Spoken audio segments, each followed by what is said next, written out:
So welcome to the Miracles and Science Center for Continuous Person and Professional Development. Today, the 8th of January, I come with another daily life lesson.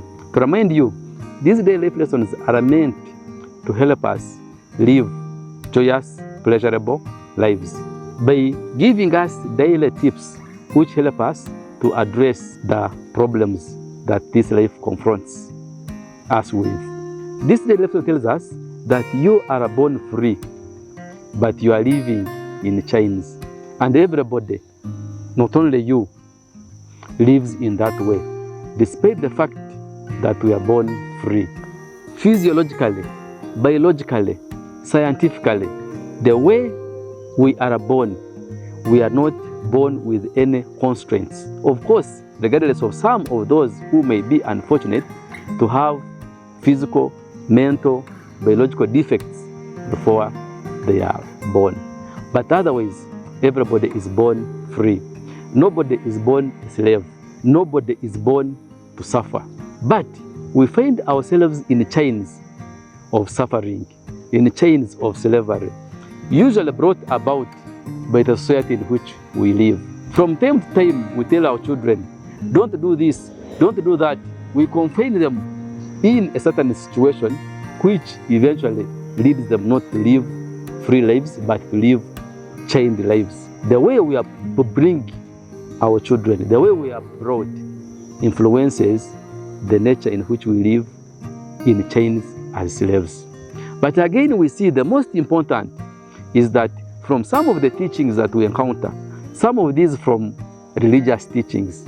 For example, we see that we are told from the teachings that actually we are born in sin. Read Psalms 51:5. You are born of the mother in sin. Also, from Genesis, the expulsion of Adam and Eve from the garden, already we are committed to living as slaves, to living in actually chains.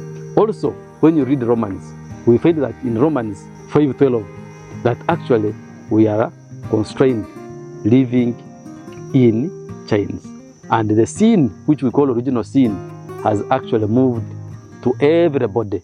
So that mentality makes us live anxious lives, thinking that actually we are not free.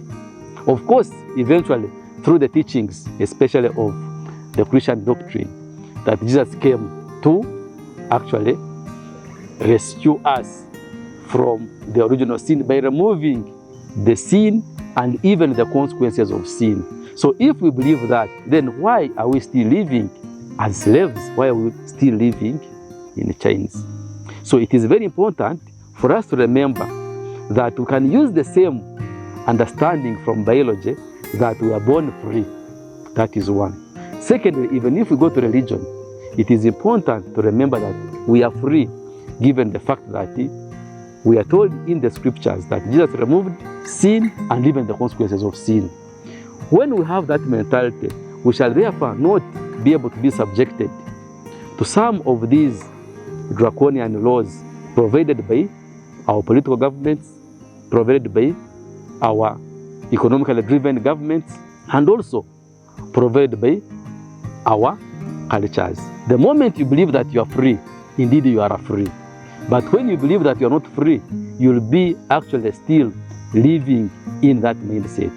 It just ended with the story of a donkey that was tied on the tree when it was still young, living there knowing that it cannot be able to move because of the rope that was tied around its neck and on the tree. But eventually, after some time, 5 years, the rope was removed, but the donkey could not move from where it was tied because it kept on believing that it is still chained. So don't live a life of that nature, thinking that you are actually not free. You are free, and from now on, by watching this video, take it to yourself that you are free, and indeed you are free. And in that way, you are able to get all the things that nature provides for free. This has been a daily lesson for today. Thank you.